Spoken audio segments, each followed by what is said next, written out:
Morning বন্ধুরা, সকালবেলায় রান্নাঘরে চলে এসেছি। এখন বাজে 10:45। 10:45টার সময় এই যে আটা মাখতে মাখতে চলে আসলাম। কালকে ভিডিও করা হয়নি সারাদিনে, পরশুদিন ওখান থেকে অনেক রাতে এসছি বলে এখন সেই জন্য সকালবেলায় ঘুম থেকে উঠেই রান্নাঘরে এসছি আর তোমাদের সাথে ভিডিওটা করার জন্য চলে আসলাম। চলো, শুভ সকাল। সবাই খুব ভালো থেকো, সারাটা দিন সবাই খুব ভালোভাবে কাটাও।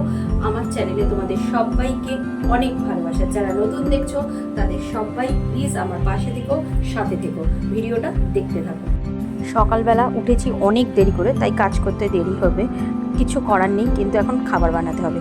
যেই আটা মাখতে বসেছি, ছেলে বলছে আমি কিন্তু লুচি না করে দিলে খাবো না। ভেবেছিলাম আজকে পরোটা করব আর সাথে আলুর তরকারি করব। রবিবার দিন এমন হয়, সব বাজারঘাট শেষ হয়ে যায়, ঘরে কিছু থাকে না, তখন আলু দিয়েই কিছু একটা করতে হয়।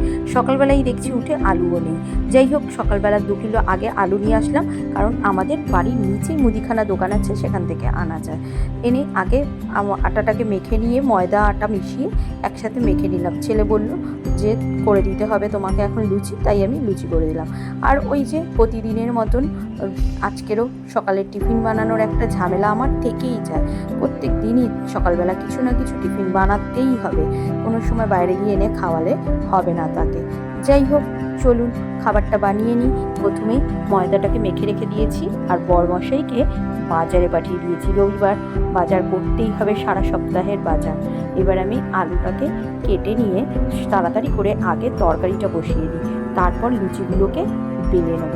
এই রবিবার জানেন তো, আমি যখন একটু দেরি করে উঠি, কাজ করে সামাল দিতে পারি না। এখন দেখছি এই আটা মাখতে মাখতে, আলু কাটতে কাটতে ঘড়ির কাঁটা 10টা বাজে, আমার এখনও কিচ্ছু রান্না হয়নি। আবার যেই বালতির জল দিয়ে আমি রান্না করি, ওদিকেও দেখছি বালতিতে জল নেই। যাই হোক, ফিল্টারটা চালিয়ে বালতিটাকে বেসিনের মধ্যে বসিয়ে দিয়েছি, দেখতেই পাচ্ছেন। ওদিকে জল পড়ছে আর আমি এদিকে তরকারিটা বসিয়ে দিই। 5 ফোড়ন দিয়ে আলুর তরকারিটা করবো কাঁচা লঙ্কা দিয়ে।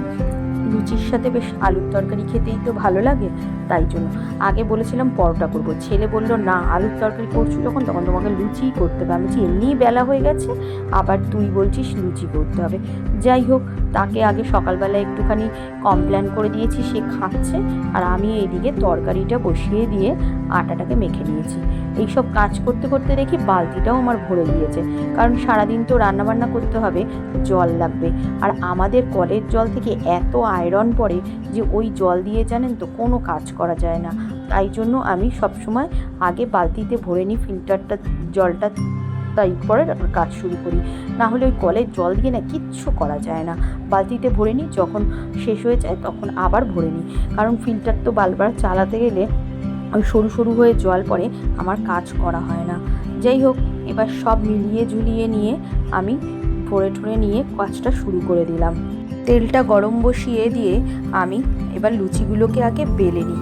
যে দেখেছেন, কথা বলতে বলতে কাজ করতে করতে আমি গোল্লা করতেই ভুলে গেছি। আর ছেলে এসেছে, বক বক করছে, ব্যাস ওকেও একটু বকা ঠকা দিয়ে পাঠিয়ে দিলাম। কারণ সকালবেলা কাজের সময় তোর এই বক বকানি আমার একদম ভালো লাগে না। যাই হোক, একা হাতে সব করতে গিয়ে না আমি সামাল দিয়ে উঠতে পারি না। আজকের ওকে বললাম তুই এখন কমপ্লেন খেয়ে নিয়েছিস, যা আগে পুজোটা দিয়ে আয়, আমার এখনও অনেক কাজ বাকি। দেখেছেন, সকালবেলা চা টা খেয়েছি, ওদিকেও আমার বাসন পড়ে আছে। এই যে আলুর তরকারিটা করে নিয়েছি আর লুচিগুলোকেও তাড়াতাড়ি করে ভেজে নিলাম। এবার কি করব, আগে ওদেরকে খেতে দিয়ে নিই। কেন বলুন তো, যদি খাবারটা না করে দিই, অনেক বেলা হয়ে গেছে। এইসব করতে করতে এখন দেখছি ঘড়ির কাঁটা 11:30 চলে গেছে। এখনও আমার ঘর মোছা হয়নি, বাজার বের করা হয়নি, কিচ্ছু হয়নি। যাই হোক, আগে খাবারটা খেয়ে নিই, অনেক বেলা হয়ে গেছে। তো পুজো দিয়ে টিফিনটা খেয়ে চলে এসেছি এখন রান্না করে। সবার আগে আজকে তো রবিবার বাজারঘাট হয়েছে, সেগুলোকে আগে তুলে নিলাম, তারপর তরকারিগুলো কেটে নিয়েছি। চলুন দেখাই আপনাদেরকে কি কি তরকারি আমি কেটেছি। আজকে কি রান্না হবে এখনো বুঝতে পারছি না। যাই হোক, আগের সপ্তাহে একটু ভেন্ডি ছিল, ছেলের জন্য ফুলকপি, এইসবই কেটে নিয়েছি।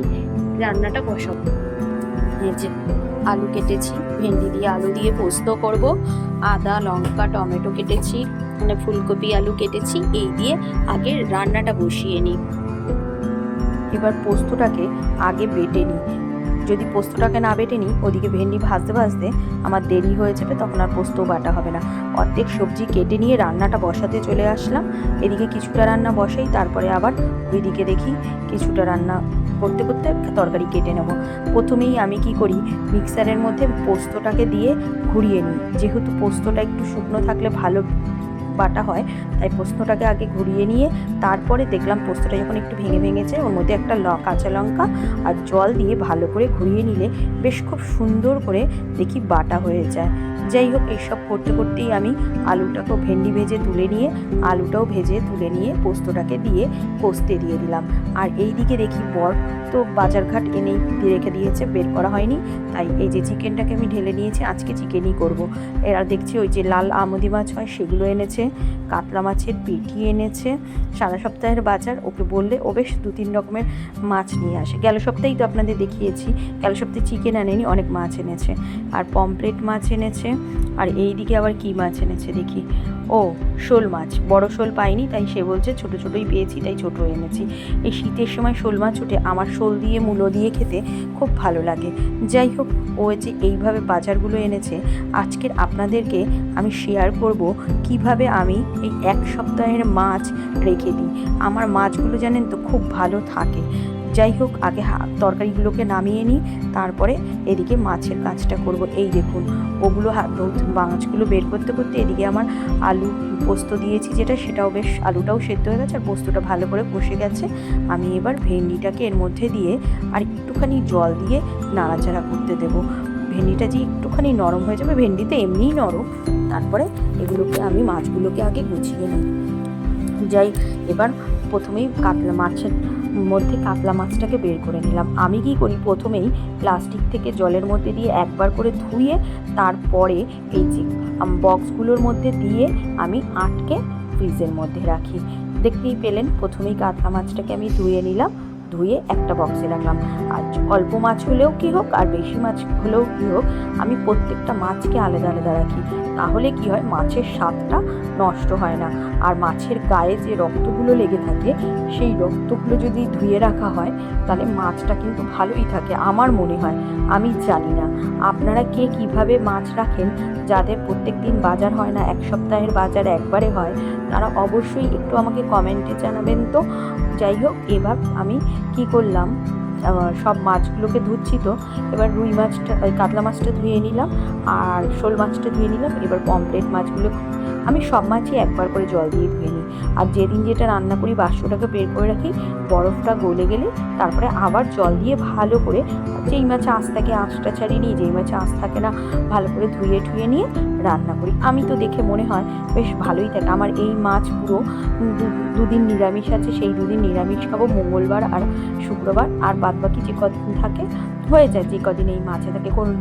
আর 1 দিন 2 দিন ডিম করে নিই। এবার আমদি মাছটাকেও ধুয়ে আমি বক্সের মধ্যে রেখে দিলাম। এবার চিকেনটাকে ধুয়ে নেবো। চিকেনটাকে আমি আগেই একটু জলে ভিজিয়ে দিয়েছিলাম।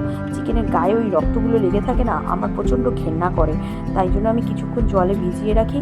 তারপর ভালো করে যদি ডোলে ধুয়ে নিই তাহলে দেখি রক্তগুলো আর থাকে না, মনে হলে প্রচণ্ড ঘৃণা লাগে। এতটা চিকেন সব আজকের করবো না, 2-4 পিস রেখে দেবো, যাতে বরকে সকালবেলা একদিন অফিসের টিফিনে করে দিতে পারি, তাহলে ও রুটি দিয়ে অফিসে গিয়ে খেতে পারবে। যাই হোক, আগে মাংসটাকে ভালো করে তো ধুয়ে নিই, তারপরে কিছুটা রেখে দেবো।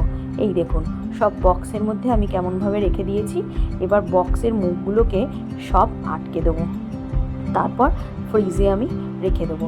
ফ্রিজ কিন্তু আমি খুব জোরে দিয়ে রাখি না, 4-এ দিয়ে রাখি। সারা সপ্তাহ আমার এইভাবেই চলে যায়, আমার কোনো দিনও আজ অবধি মাছ নষ্ট হয়নি। আপনারা কিন্তু অবশ্যই কমেন্টে জানাবেন আপনারা কিভাবে মাছ রাখেন। আজকের তো চিকেনটা করবো, সেহেতু আমার মাছের কোনো ব্যাপার নেই।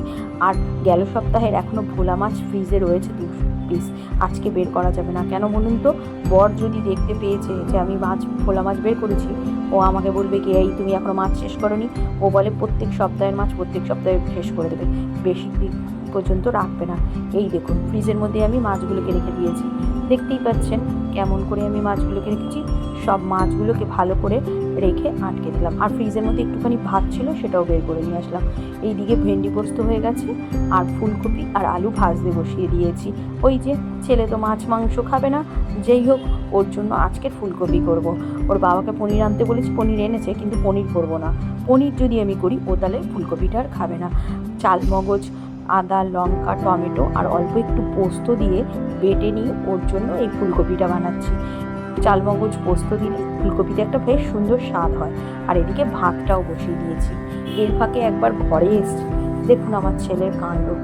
সারা খাটের মধ্যে ওর জিনিসপত্র সমস্ত ছড়িয়ে রেখে দিয়েছে।